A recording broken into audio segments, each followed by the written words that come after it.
When I bought my new house, I thought I was getting a fresh start. Quiet neighborhood, decent commute, no major issues. That's what the real estate agent told me, anyway. What I didn't realize was that I'd just moved into Karen's kingdom. I noticed her before I even stepped inside. She stood across the street, arms crossed, watching me like a hawk circling prey. Short blonde hair, crisp blazer, and an expression that screamed self-appointed neighborhood enforcer. I gave her a polite nod. She just narrowed her eyes. Weird, but whatever. I was too tired from the move to care. The next morning, I stepped outside to grab my mail, and that's when I saw it. A bright red notice taped to my front door. Unapproved vehicle parking, remove immediately. I blinked. Then I turned my head and looked at my truck, parked neatly in my own damn driveway. I actually laughed out loud. She couldn't be serious. Crumpling up the notice, I tossed it in the trash and went about my day. Big mistake. That afternoon, as I was unloading boxes, I heard heels clicking against the pavement. I turned just in time to see Karen marching straight toward me, clipboard in one hand, phone in the other. "Excuse me," she snapped. I set down my box, already bracing myself. "Can I help you?" She glanced at my truck, then back at me. "You need to move that immediately." I wiped sweat off my forehead. "Yeah. Not happening." Her nose wrinkled like I'd just spit on her shoes. "This community has standards. Oversized vehicles are not permitted." I leaned against my tailgate, crossing my arms. "I'm not in the HOA." Karen smirked. "Actually, your house falls within our jurisdiction, so yes, you are." I raised an eyebrow. "I never signed anything." Her smirk widened. "You don't have to. The board voted last year to annex your street into the HOA." I chuckled. "You can't just vote people into an HOA." Her eyes gleamed with pure arrogance. "We already have." That's when I knew, this wasn't just a nosy neighbor. This was a power-hungry lunatic. And she just made me her new project. I wasn't about to let Karen bully me into following rules I never agreed to. I made that clear when I told her I wasn't moving my truck. But Karen wasn't the type to accept defeat. The next morning, I stepped outside to find 3 more violation notices taped to my front door, my mailbox, and, just for good measure, my damn trash can. Each one had a new excuse. Failure to comply with community aesthetic standards. Obstruction of public access. Non-permitted vehicle storage. I laughed as I crumpled them up, tossing them in the bin. This was getting ridiculous. But Karen wasn't done. That night, I checked my security cameras and caught her creeping around my house with a flashlight, snapping pictures of my truck like she was gathering evidence for a criminal case. At this point, it wasn't about neighborhood standards. It was personal. The next afternoon, as I worked in my garage, I heard the unmistakable rumble of a tow truck. I stepped outside just in time to see a guy in a reflective vest climbing out of the driver's seat, already reaching for the chains. I felt my blood pressure spike. "Can I help you?" I called. The tow truck driver, mid-40s, scruffy, and looking mildly annoyed, glanced up. "Yeah, I got a report about an abandoned vehicle blocking a fire lane." I blinked. "What?" He gestured toward my truck. "Lady from the HOA said this needs to be moved immediately. Called it in as a safety hazard." I exhaled sharply, already knowing exactly who was behind this. Karen. I pulled out my wallet, flipped it open, and showed him my police badge. His eyes widened slightly. "You a cop?" "Yup." I crossed my arms. "And that's my truck, parked legally, on my own property. And the HOA? They don't own a damn thing here." The tow truck driver looked back at my truck, then back at me. Wait, she told me this was a community-owned lot. I shook my head. She lied. You were about to tow a legally parked vehicle under false pretenses. His expression darkened. He let out a low chuckle, shaking his head. Son of a, he turned, marching straight toward Karen's house. Before I could even follow, Karen came flying out of her front door, heels clicking against the pavement at full speed. What are you doing? She shrieked. The tow driver jabbed a finger at her. Lady, you called me out here on a false report. That's illegal. Karen did not like that. The HOA has full authority over this community. If I say a vehicle needs to be towed, it needs to be towed. The driver laughed in her face. That's not how this works. You're paying for the wasted trip. Karen's face turned beet red. I will not pay for something the HOA has the right to enforce. The driver shook his head, still chuckling. Yeah? Well, good luck calling my company again. You're now on our do not service list. He stomped back to his truck, muttering under his breath before pulling away. I turned to Karen, arms crossed. That's twice now you've tried to screw with me. Maybe it's time to quit while you're behind. Her lips pressed together in a tight line, eyes burning with unfiltered hatred. But instead of arguing, she spun on her heel and stormed back inside. I should have known that wouldn't be the end of it. Because by the next morning, Karen had escalated from fake violations to outright lies. The next morning, I stepped outside, expecting another round of fake violations. Instead, I found something even better, ***, a bright red final warning taped across my front door in bold, aggressive lettering ***. Immediate compliance required, law enforcement will be contacted. I actually laughed. Karen was bluffing, she had no real power, and she knew it. But I also knew people like her never quit while they were losing. She was too deep in her own delusion of authority to back down now.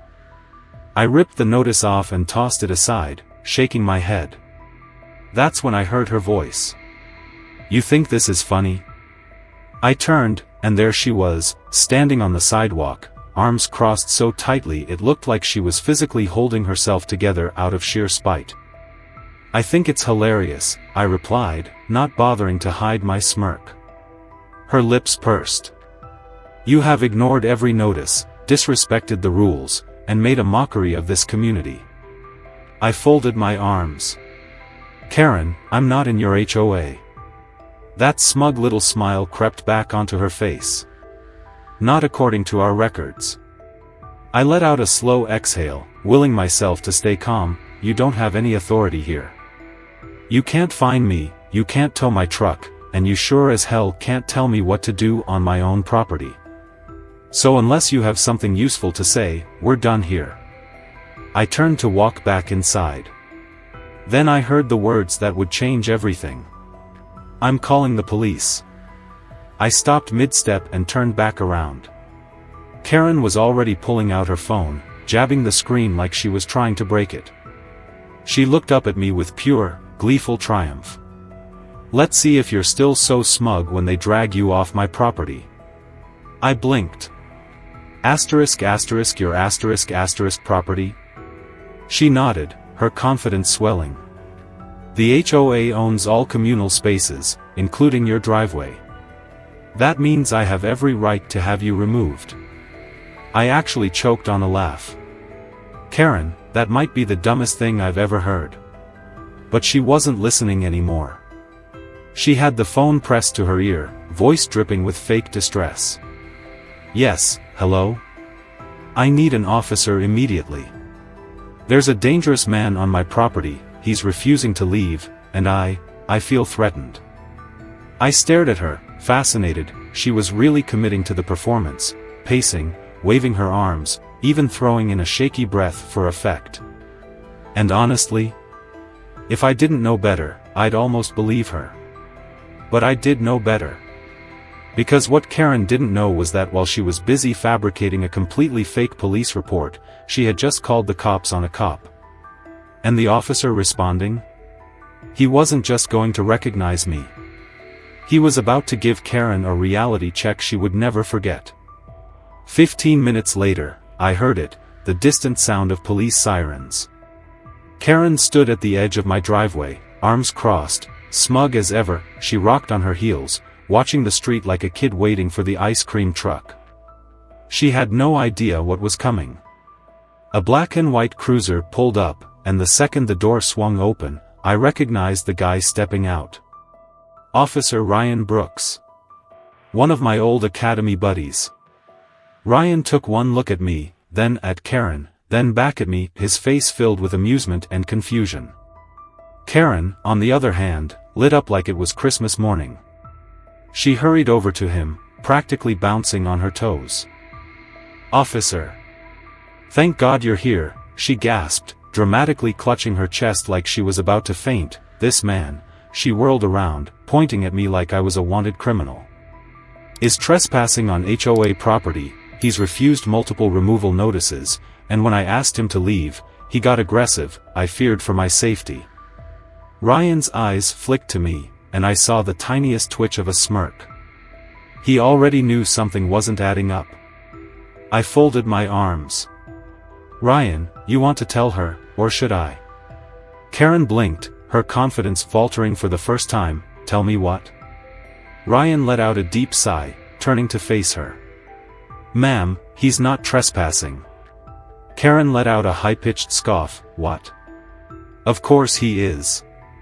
This is HOA property, and he..." Ryan shook his head. ***, no, ma'am. This is his property, ***. Karen's mouth opened. Then closed. Then opened again, ***. But the HOA owns. Ryan pulled out his notepad. ***, do you have any legal documents proving that, ***? Karen's face turned bright red. I don't need documents. I'm the HOA president. Ryan nodded slowly. Well, here's the thing. HOA rules only apply to residents who have legally signed agreements. He turned to me. You haven't signed anything, right? I shook my head. Nope. Ryan smirked. Then he's not under your jurisdiction. Karen's face went completely pale. For the first time, she was realizing she messed up. I smiled. Oh, and Karen? There's one more thing you should probably know. Her eyes snapped to mine. What?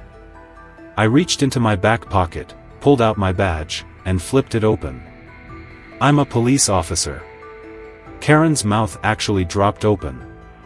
I had never seen someone's entire world shatter so fast. Her gaze darted from my badge to Ryan, then back to me. ***, no. No, that's fake, ***, she blurted out, taking a step back. You're lying, there's no way. Ryan chuckled. Nope. He's legit. We went through the academy together. Karen made a strangled noise in the back of her throat. Her smug confidence, gone. Her control over the situation, gone. And just like that, she went into full panic mode. She snapped toward Ryan. I want to file a complaint against him. He threatened me, he's abusing his power. This is misconduct. Ryan sighed. Ma'am, you called 911 and falsely reported a crime, that's actually an arrestable offense. Karen froze. I could practically hear the gears in her head grinding. She had dug herself into a hole, and now she was trying to claw her way out. She took a deep breath, forcing a fake smile. Oh, officer, let's just forget this happened, okay? No need for. Ryan cut her off. ***, too late for that, ma'am, ***. Karen's entire body stiffened. And that's when she made her next mistake. She doubled down. ***, no. This is harassment, ***, she screeched. I want to speak to your supervisor. Ryan exhaled slowly and pulled out his radio. *** dispatch, requesting a supervisor at my location for an HOA dispute, ***. I crossed my arms, watching the meltdown unfold. Karen had just demanded an audience with the very people who were about to rip her world apart. 15 minutes later, a second police cruiser pulled up, and out stepped Sergeant Tom Reynolds. If Karen thought she could intimidate a patrol officer, she was about to get a very different experience with a veteran cop who had zero patience for nonsense. Sergeant Reynolds took one look at the situation, ***, Ryan standing calmly, me smirking, and Karen practically shaking with rage ***, and let out a long, exhausted sigh, like he already knew this was going to be a waste of his time. "All right," he said, adjusting his belt. "What's going on?" Karen practically sprinted toward him, waving her arms like a lunatic. "Oh, thank God you're here, Sergeant. This man," she jabbed a finger at me, "has been harassing me, ignoring HOA rules, and threatening me." Reynolds barely reacted. He turned to Ryan. "What's your take?" Ryan flipped through his notes. "Ma'am called 911 claiming Mr. Walker was trespassing on her property and acting aggressively. Turns out, this is his house, and she has zero legal authority over it." Reynolds' expression darkened. "So, she filed a false police report?" Karen's eyes widened. "No. That's not what Ma'am," Reynolds cut her off, his voice sharp. "You understand that misusing emergency services is a crime, right?" Karen froze. For the first time, true panic flashed across her face. But I was acting in the community's best interest. The HOA has full jurisdiction." Ryan sighed. "About that." He pulled out his phone, tapping the screen a few times before turning it around. I stepped closer and immediately saw what he was looking at, ***, county records, ***, publicly accessible HOA registrations. "Sergeant," Ryan said, barely holding back a grin, "you might find this interesting. This HOA? Never legally registered, ***. I saw it the moment Karen realized her empire had just collapsed. Her face went from pale to deep red, her hands trembling at her sides. No, that's a mistake, the HOA has been operating for years." Reynolds scrolled through the records himself, then shook his head. "Not legally, it hasn't. Every fine you issued, every violation you handed out, every dollar you collected? Fraud, ***. Karen staggered back like she'd been hit. Ryan smirked. "Oh, and just to make things more interesting, I ran a quick background check. Turns out, the HOA's treasury account has been funneling money to a personal checking account." Reynolds' head snapped up. "Whose account?" Ryan grinned, "Karen's." And just like that, the meltdown began. Karen let out a strangled noise, somewhere between a gasp and a screech. "This is a witch hunt, this is a conspiracy." Reynolds ignored her, already flipping open his notepad. "How many homeowners live here?" Ryan crossed his arms. "Looks like, about 60 properties in total." Reynolds nodded. "So, 60 houses paying fake HOA fees and fines for how many years?" Ryan scrolled through his phone. "At least 5. Reynolds let out a low whistle. "That's a hell of a lot of stolen money." Karen's breathing turned shallow, frantic. I was running this neighborhood. It was my responsibility. These people, ***, they needed me, ***. I chuckled. No, Karen. They needed an actual HOA. Not a dictator who pocketed their money, ***. Karen turned to the other officers, desperation creeping into her voice. "Listen, this is all a misunderstanding, we can work this out. Let's just pretend this didn't happen, okay?" Reynolds gave her a flat, unimpressed look. "Not happening, ma'am." And then she did what every narcissist does when backed into a corner. She doubled down. "This is illegal," she shrieked. Asterisk asterisk, "I will sue you. I will have all your badges, asterisk asterisk." Reynolds let out the longest, most exhausted sigh I'd ever heard. "Ma'am, at this point, your best bet is to shut up." Karen wasn't listening. She turned back to me, pure hatred in her eyes. "You. This is your fault." I grinned. "Yeah, I guess it is." Karen lost it. She lunged forward, finger jabbing wildly in the air, screaming every insult she could think of. Asterisk asterisk, "You think you're so smart, asterisk asterisk, you think you're better than me, you're nothing, you're a nobody, this is my community." Ryan let out a low whistle. "Lady, you're about 2 seconds away from getting yourself arrested for disorderly conduct." Reynolds nodded. "Yeah, I'd recommend shutting up right about now." But Karen was too far gone. She turned to the crowd of homeowners that had gathered, her voice frantic.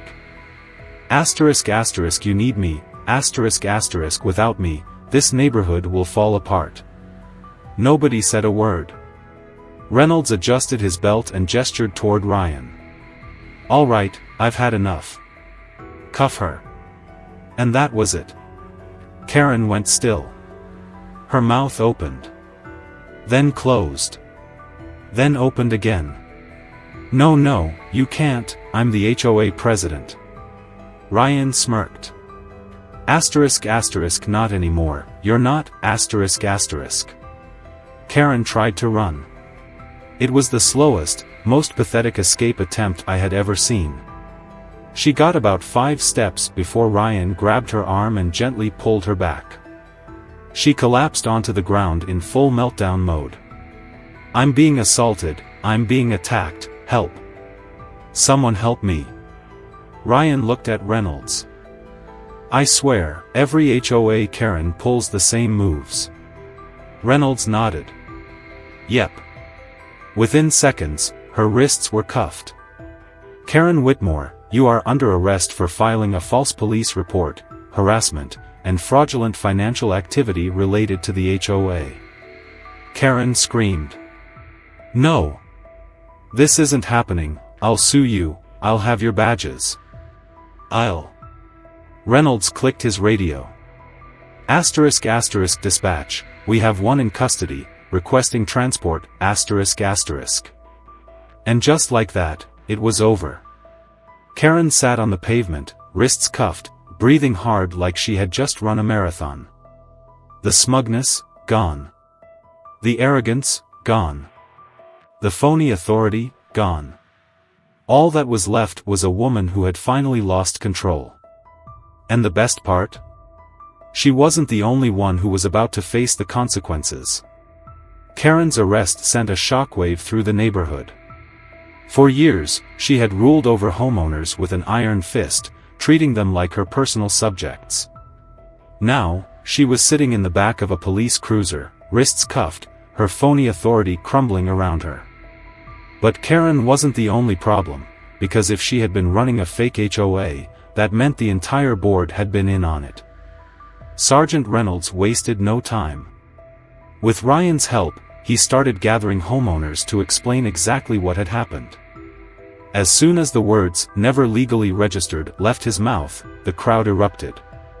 One man, a middle-aged guy with glasses and a permanently stressed-out look, shook his head in disbelief. "Wait, so, all those fines we paid?" Reynolds nodded. "Fraudulent. Every single one." Another homeowner, a woman with her arms crossed, scoffed. "So where did the money go?" Ryan held up his phone. "Well, we can start with the personal checking account that Karen's been funneling it into." The reaction was immediate. The crowd turned on the remaining HOA board members, who were visibly panicking. Doug Mitchell, one of the more vocal board members, raised his hands defensively. "Hey, I had no idea she was stealing money. I thought everything was legit." The woman next to him shot him a glare. "Doug, she didn't even let us see the financial records." Reynolds smirked. "That's funny, because we're about to do a full audit. If we find out any of you were in on this, I suggest you lawyer up." Doug looked like he was ready to pass out. Meanwhile, Ryan turned to me. "Feel like spreading the word?" I grinned, pulled out my phone, and opened the neighborhood Facebook group. Public notice. HOA President Karen Whitmore has been arrested for fraud, harassment, and misuse of emergency services. Any fines, fees, or penalties issued by her or the HOA may be fraudulent. Please contact local authorities for assistance. Then, just for fun, I uploaded the video of Karen's meltdown. It took exactly 4 minutes before the first comment came in. Then another. Then dozens. Within minutes, people were calling, texting, and knocking on doors, spreading the news like wildfire. By the end of the day, the HOA was finished. Every fake fine was voided. The board members resigned in disgrace. And Karen? She was officially banned from holding any leadership position in a homeowners association again. A week later, I sat on my porch, coffee in hand, watching the peaceful street that, for the first time, actually felt like home. Ryan strolled up, grinning. "So, thinking about joining the HOA for real this time?" I shot him a flat look. "Absolutely not." Ryan laughed. "Can't blame you." As satisfying as this was, I couldn't help but wonder, how many other neighborhoods were dealing with their own Karens. Have you ever felt powerless against HOA, or Karen, rules? Share your experiences below, let's see who had it worse.